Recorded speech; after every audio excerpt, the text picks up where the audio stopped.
दोस्तों आज की वीडियो थोड़ी डिफरेंट होने वाली है, जहां हम एक ऐसे मिस्टीरियस बुक की बात करने वाले हैं जो पिछले 600 सालों से हमारे पास है, लेकिन अभी तक हम उसे डिकोड नहीं कर पाए हैं। मैं बात कर रहा हूं द वॉयनिक मैन्युस्क्रिप्ट की, और ये एक ऐसी किताब है जिसका ना तो हमें कोई ऑथर पता है, ना ही इसमें लिखे गए लैंग्वेज को हम पहचान पाए हैं। ये मैन्युस्क्रिप्ट सालों से कई आर्कियोलॉजिस्ट, स्कॉलर्स, क्रिप्टोग्राफर्स और हिस्टोरियंस के लिए एक चैलेंज रही है। तो आखिर क्या है इस रहस्यमय किताब की सच्चाई? आखिर ये कौन सी भाषा में लिखी गई है और ये किताब कहना क्या चाहती है? इसके अलावा हम क्यों इतने सालों से इसे डिकोड करने में कामयाब नहीं हो पाए हैं? क्या ये किसी एलियन सिविलाइजेशन की लैंग्वेज है या किसी विच कवन का सीक्रेट बुक? आज की वीडियो में हम द वॉयनिक मैन्युस्क्रिप्ट की ओरिजिन्स, इसके कंटेंट एंड पॉपुलर थियरीज के बारे में डिटेल में जानेंगे। So now with that said, let's roll the intro.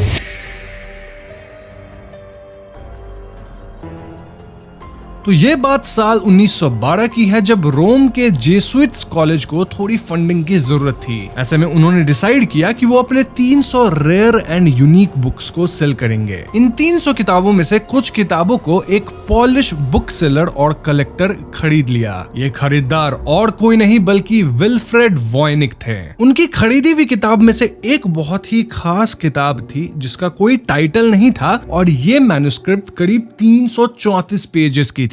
इसके अंदर काफी अजीब और कलरफुल इलस्ट्रेशंस थे। यही किताब आगे चल के द वॉयनिक मैन्युस्क्रिप्ट के नाम से जानी गई। वॉयनिक ने इस किताब को बेचने की कोशिश की, पर उस वक्त इसे किसी ने नहीं खरीदा। काफी सालों बाद वॉयनिक के गुजरने के बाद इस बुक को एक rare book dealer HP Kraus ने खरीद लिया। क्राउस ने इस बुक को येल यूनिवर्सिटी की लाइब्रेरी को गिफ्ट कर दिया, और ये किताब आज भी वहीं रखी है। अब यहाँ सोचने वाली बात यह है कि आखिर ये बुक आई कहां से, मतलब इस बुक का ओरिजिन क्या है? तो रिसर्चर्स ने जब पता लगाया तो उन्हें पता चलता है कि ये किताब 1404 से 1438 के बीच में लिखी गई थी, और वॉयनिक के पास आने से पहले ये किताब कई लोगों के पास थी। तो आखिर ऐसा क्या है इस बुक में जो इसे इतना इंटरेस्टिंग बनाता है? दोस्तों अब हम बात करते हैं द वॉयनिक मैन्युस्क्रिप्ट के कंटेंट की। स्कॉलर्स ने इस बुक को इसमें बनी ड्राइंग्स के बेसिस पे 6 सेक्शंस के अंदर डिवाइड किया है। ये 6 सेक्शंस है बोटैनिकल, एस्ट्रोनॉमिकल या एस्ट्रोलॉजिकल, बायोलॉजिकल, कॉस्मोलॉजिकल,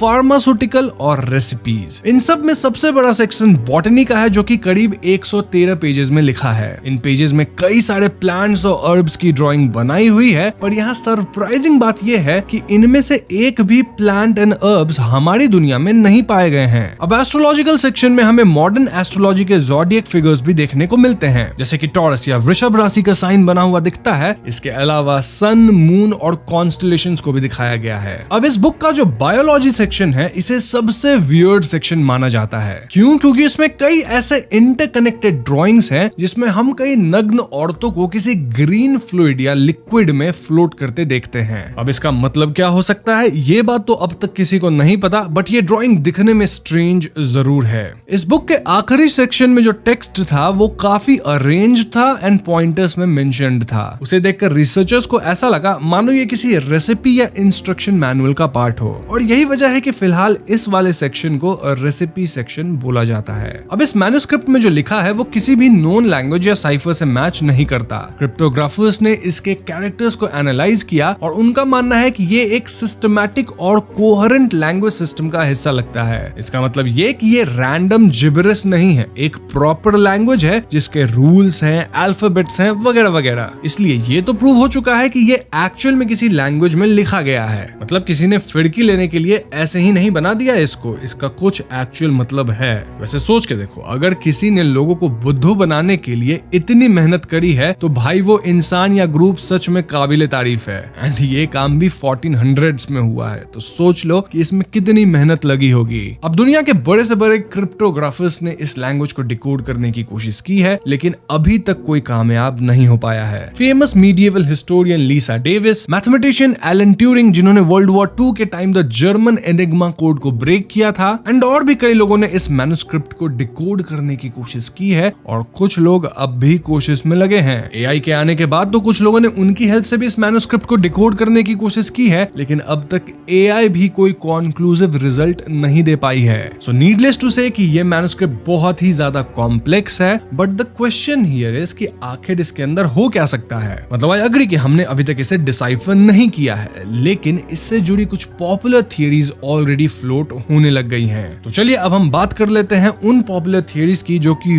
वॉयनिक मैन्युस्क्रिप्ट के इर्द गिर्द घूमती है। तो सबसे पहली थियरी यह है कि ये मैन्युस्क्रिप्ट एक हर्बल मेडिकल गाइड है जो मिडिएवल यूरोप में यूज होती थी। इसमें अननोन प्लांट्स और रेसिपीज दिखाई गई हैं जो शायद उस वक्त के प्रैक्टिशनर्स यूज करते थे for making medicine and stuff. तो हाँ, ये थियरी काफी सिंपल सी है। लेकिन दूसरी थियरी के हिसाब से ये मैन्युस्क्रिप्ट जिस लैंग्वेज में लिखी गई है ये कोई फिक्शनल लैंग्वेज है, यानी कि शायद इसे कोई ऑथर ने अपनी नोवेल के लिए बनाई हो। फॉर एग्जाम्पल जैसे कि पॉपुलर ऑथर J.R.R. टॉलकिन जिन्होंने लॉर्ड ऑफ द रिंग्स और हॉबिट जैसे बुक्स लिखी हैं, उन्होंने भी तो हाई एल्व्स की लैंग्वेज क्रिएट की है ना। या गेम ऑफ थ्रोन्स के लिए लिंग्विस्ट डेविड जे पीटरसन ने टारगेरियंस की लैंग्वेज हाई वैलेरियन क्रिएट की थी। ठीक उसी तरह शायद उस जमाने में भी किसी ऑथर ने अपने नोवेल के लिए इस लैंग्वेज को क्रिएट किया होगा। इस थियरी को बहुत से एक्सपर्ट्स भी सच मानते हैं, क्योंकि इस थियरी में जो है ना वो वियर्ड पिक्चर्स थे, विमेन इन ग्रीन लिक्विड, उसका भी सेंस बनेगा, क्योंकि उसे भी देन हम एक फिक्शनल क्रिएशन की तरह देख सकते हैं। क्योंकि रियलिटी में तो हमें ऐसे किसी भी रिचुअल के बारे में नहीं पता जो उन इलस्ट्रेशंस जैसी दिखती हो।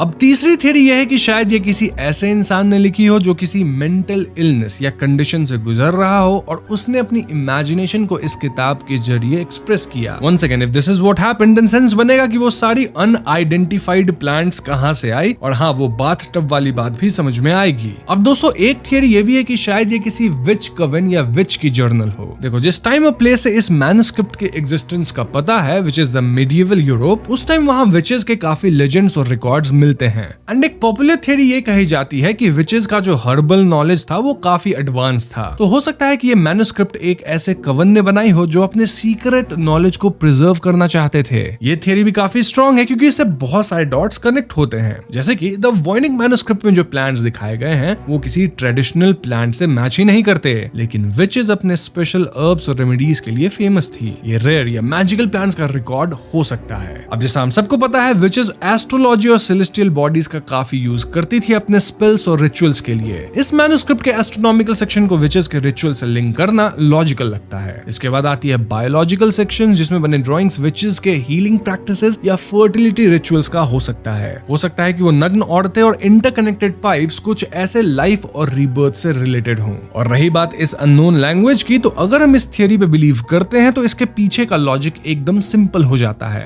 एंड दैट इज कि विचेस अपने नॉलेज को सीक्रेट रखने के लिए कोड्स और अननोन स्क्रिप्ट्स का यूज कर रही थी। तो हो सकता है ये जो लैंग्वेज है वो इंटेंशनली इस तरीके से डिजाइन किया गया है कि रिचुअल्स को कोई बाहर का आदमी पढ़ ना सके, मतलब उनके रिचुअल्स और रेसिपीज आउटसाइडर्स के लिए इनकॉम्प्रिहेंसिबल बन जाएं। वैसे कई लोग अब इस लैंग्वेज को वॉयनी चीज कहने लग गए हैं, ऑल्दो किसी को कुछ समझ नहीं आता कि वो है क्या। अब क्योंकि ये लैंग्वेज कोई समझ नहीं पा रहा, तो इससे विचेस का रिचुअल भी सेफ है और वो खुद भी सेफ है। ये थ्योरी और भी कई बातों से बैकअप लेती है, जैसे कि इस मैन्युस्क्रिप्ट में एक पर्टिकुलर इलस्ट्रेशन भी है जिसमें कुछ नग्न औरतें एक बड़ा सा सर्कल फॉर्म करती हैं और उस सर्कल के अंदर कई और सर्कल्स हैं। उन सब के बीच में हम एक गोट को देखते हैं जो कुछ खा रहा है और वो गोट ब्लैक कलर का है। दोस्तों, आप में से कई लोगों को ये बात ऑलरेडी मालूम होगी कि वेस्ट में गोट को कॉमनली द डेविल से एसोसिएट किया जाता है। अगर हम इस बात को कंसीडर करें तो ये इमेज सेटन वर्शिपिंग जैसा लगता है या फिर किसी सैक्रिफिशियल रिचुअल की तरह है। इन्हीं सब रीजंस की वजह से ये थियरी काफी स्ट्रांग हो जाती है। बट अगेन, इस थियरी को मानना या ना मानना इसी बात पे डिपेंड करेगा कि एक इंसान विचेस में मानता है या नहीं। मतलब अगर आप विचेस को मानते हैं तो आपके लिए शायद ये थियरी बहुत ज्यादा स्ट्रांग है, लेकिन अगर आपको विचेस वाली पूरी बात सिर्फ और सिर्फ अंधविश्वास लगती है तो भैया ये थियरी आपके लिए बोगस है। ऐसे में हम बढ़ते हैं फिफ्थ और लास्ट थियरी की तरफ, जो कि अगेन काफी पॉपुलर है। इस थियरी के अकॉर्डिंग वॉयनिक मैन्युस्क्रिप्ट एक एलियन सिविलाइजेशन का रिकॉर्ड है। जी हाँ दोस्तों, जो लोग इस थियरी को मानते हैं उनका कहना है कि इस किताब की लैंग्वेज किसी भी नोन स्क्रिप्ट से मैच नहीं करती और इसमें जो प्लान्स और डायग्राम्स हैं वो अर्थ के नहीं लगते। शायद ये किसी एडवांस्ड एलियन स्पीसीज का साइंटिफिक जर्नल हो जो उन्होंने अपने विजिट के दौरान यहीं छोड़ दिया हो। इसके इलस्ट्रेशंस जैसे कि स्टार्स और इंटरकनेक्टेड पाइप्स एलियन टेक्नोलॉजी या स्पेस एक्सप्लोरेशन का हिंट देते हैं, लेकिन अगेन इस थियरी को कोई सॉलिड एविडेंस सपोर्ट नहीं करता है और ज्यादातर लोग इसे बस एक इंटरेस्टिंग स्पेकुलेशन ही मानते हैं। सो यार, जैसा कि टाइटल एंड थंबनेल में था, ये बुक काफी ज्यादा मिस्टीरियस है और इसके राज को आज तक कोई भी खोल नहीं पाया है। इसलिए हम कह सकते हैं कि द